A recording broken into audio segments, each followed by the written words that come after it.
Hello दोस्तों, UPSC allrounder में आपका स्वागत है। मैं हूं कीर्ति आपसे।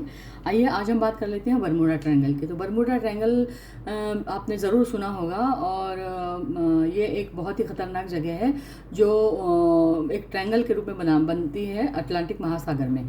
तो आइए इसके बारे में हम डिटेल में डिस्कस कर लेते हैं। बरमूडा ट्रायंगल अटलांटिक महासागर में स्थित एक रहस्यमयी क्षेत्र है जिसे डेविल्स ट्रायंगल भी कहा जाता है।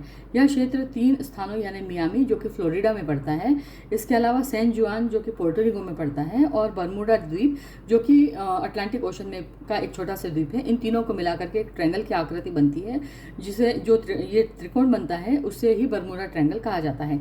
इस स्थान को लेकर के सबसे चौंकाने वाली बात यह है कि यहाँ पे सैकड़ों विमान बिना किसी स्पष्ट कारण के यहाँ पे गायब हो चुके हैं। ठीक है, इन घटनाओं की खास बात यह है कि गायब होने से पहले किसी भी आपातकालीन सिग्नल या मौसम की खराबी की कोई भी जानकारी यहाँ पर नहीं मिलती है।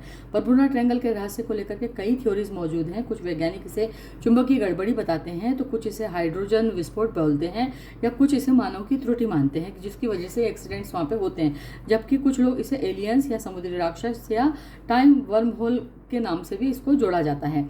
हालांकि कोई भी थ्योरी इसमें अभी तक पूर्ण रूप से सिद्ध नहीं हो सकी है कि इसके पीछे क्या कारण है। फिर भी आधुनिक तकनीकों और रिसर्च से इन घटनाओं में जो है कमी आई है।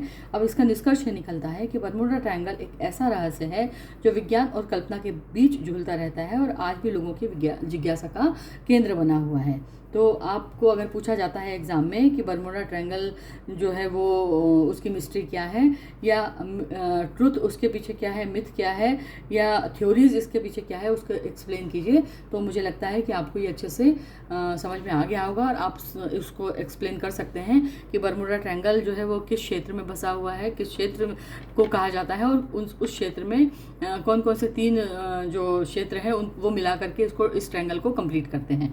तो यहाँ पर बहुत सारी और भी घटनाएं हो चुकी हैं जिसमें कई सारे जहाज और प्लेन्स जो हैं वो कई सारे उसमें समुद्र में समा चुके हैं, या कई विमान जो हैं वो उनसे एकदम से अचानक से संपर्क टूट जाता है, और जो विमान उसमें से बच सके हैं या उसमें घिरे हैं उन्होंने ये कहा है कि उनके सामने एकदम से मतलब घने बादल आ जाते हैं, बिजलियाँ कड़कने लग जाती हैं, और उनका जो मीटर है वो वियर्ड बिहेवियर करने लगता है और विमान जो है पलटी खाने लगता है, और इस प्रकार से वो एकदम से उसके सारे सिग्नल्स जो हैं वो सारे गायब हो जाते हैं। तो ये लोगों ने जो जीवित बचे हैं उनकी तरफ से ये स्टेटमेंट्स आई हैं। तो ये बहुत ही ख़तरनाक जगह है और लोगों से इस क्षेत्र से बच करके चलने के लिए हिदायत दी जाती है।